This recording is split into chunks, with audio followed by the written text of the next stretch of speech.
asalaamaaleykum samay mbokki téléspectateurs ñu ngi leen di ziara BFM donc brevet de fin d'études moyen ñu ñëw tey sur le terrain war a ñëw ak yéen si information yi leen di jëriñ muy mel ne ñu ngi fii si SEM ñu ngi fii si ACAPES nekk benn centre boo xamante ni dañ fiy defee épreuve du BFM bi donc si gàttal centre bi di ñu am fii 218 candidats kon ngeen gisee maa ngi taxaw buntu ACAPES donc si 218 yooyu am nañ si 4 absents yoo nga xam te ne noté nañ ko fii si ACAPES donc bu ko defee rek damay def ndànk dox jël quelques réactions élèves ñu wan ma naka lañ dundee premier jour donc épreuve français bi fii si BFM fii si ACAPES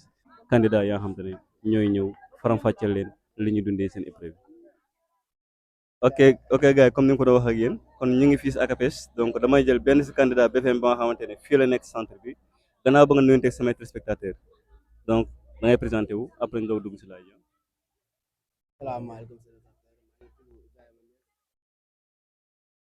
di jàng nekk centre ACAPES fii nii nu ñu dundee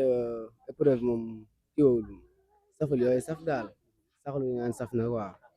mooy loolu daal. c'est tur bi Ablaye ah. Ibrahima d'accord bu mel ni Ibrahima nekk candidat boo xamante ne mi ngi fii si ACAPES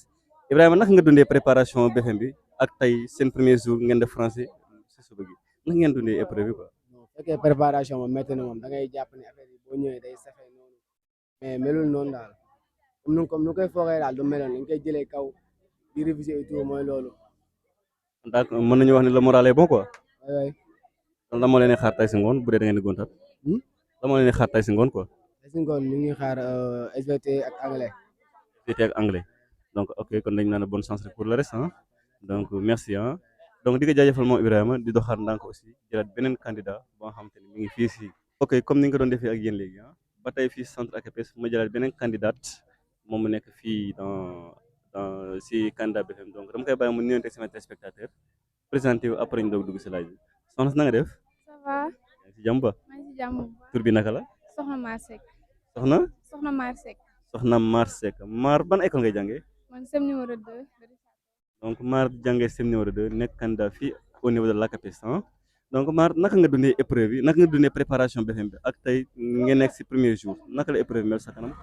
préparation BFM bi moom mooy loolu au début moom amoon nañ quelques pression affaire bi mooy loolu mais conseil ñu ne ma ñu ni lii c'est pas la peine ndax BFM métti mooy loolu mais li ma jot a gis moom baax na macha allah français bi moom lépp baax waaye xamaguñ nag yeneen épreuve yi si toppay. d'accord kon buñ dégloo soxna Maane donc préparation yi c'était bien passé donc tey def nañ seen première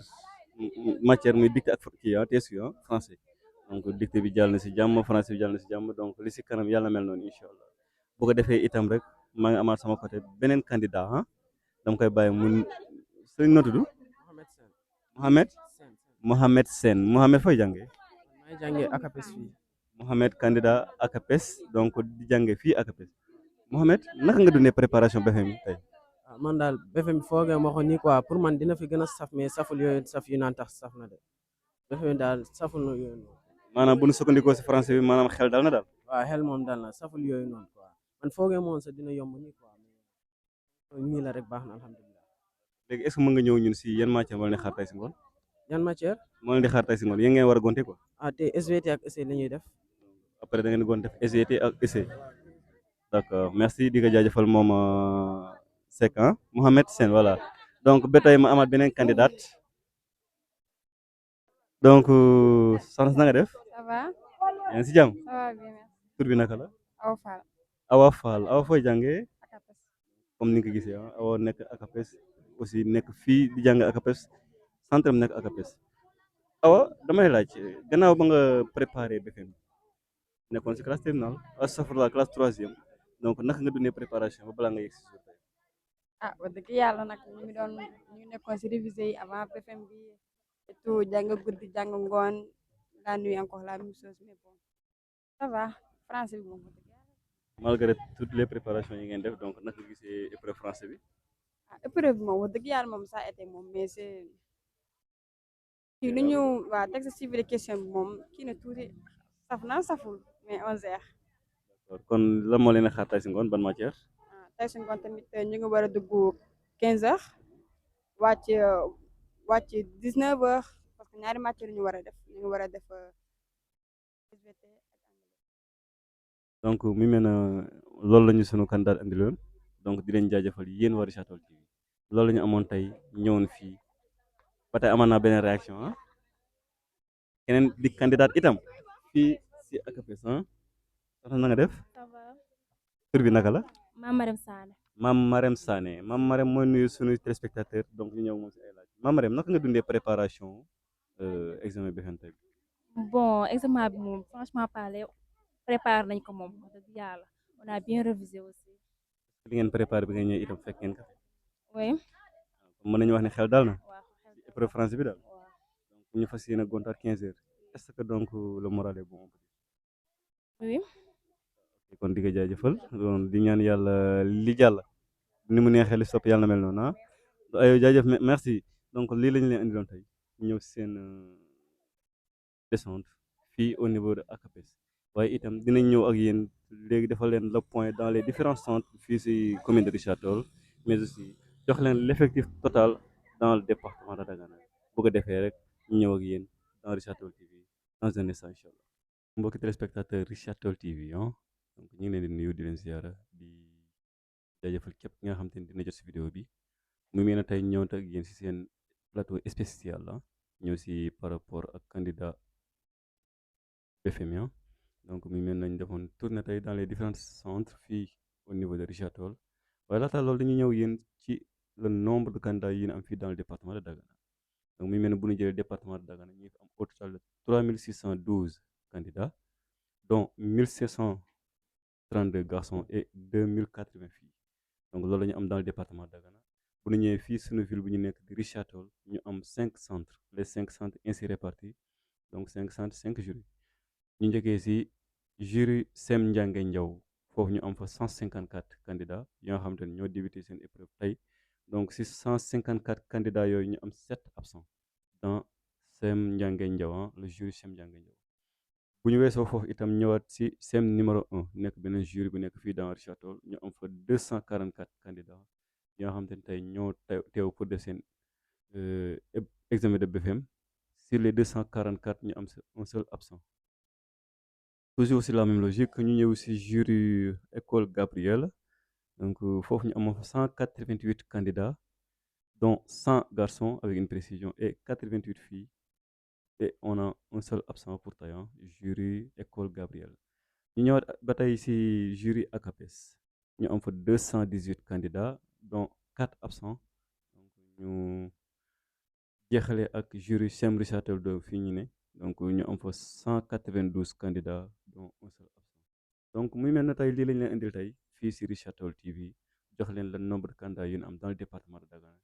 ñu toll si 3612 dont 1532 garçons et 2080 filles bu ñu ñëwee ba tey sunu ville bu ñu nekk mu ville de Richard Toll ñu am fi 5 jurys dans les 5 jurys ñu am un total de candidats de 996 candidats donc parmi les 996 on a su enregistrer 14 absents dans la commune de Richard Toll. Le voilà donc le briefing qu'on a à vous faire donc par rapport dans nos différents centres ici à Richard Toll. Donc on l'a si bien mentionné, donc nous sommes dans le département de Dagana où on a 3612 candidats dans le département, donc on a 1532 garçons et 2080 filles. Et plus précisément, nous sommes dans la commune de Richard Toll où on a 986 candidats dans les 5 centres. Donc, répartis ainsi, Sem Ndiangue Ndiaw, on a 154 candidats et 7 absents pour aujourd'hui. Sem numéro 1 de Richard Toll, 244 candidats, 1 absent. Sem Gabriel, nous avons 188 candidats, 1 absent. Et Sem ACAPES, oui, jury ACAPES, nous avons 218 candidats, 4 absents notés. Et enfin, nous avons Sem Richard Toll 2, où on a 192 candidats, un absent. Voici donc le bref qu'on a à vous faire donc, par rapport au démarrage des épreuves du BFEM 2026. Et d'ici bientôt, nous allons revenir avec vous pour les délibérations et toute information que vous puissiez avoir donc, par rapport aux épreuves du BFEM. di leen jaajëfal yéen sunu ay téléspectateurs képp nga xam te ne di nga jot si bi vidéo bi ñu ngi lay jaajëfal donc di def un remerciement par rapport ak képp ki nga xamante ni di nga jot vidéo bi duñu leen fàtte yéen waa Richard Toll yéen waa département Dagana yéen waa région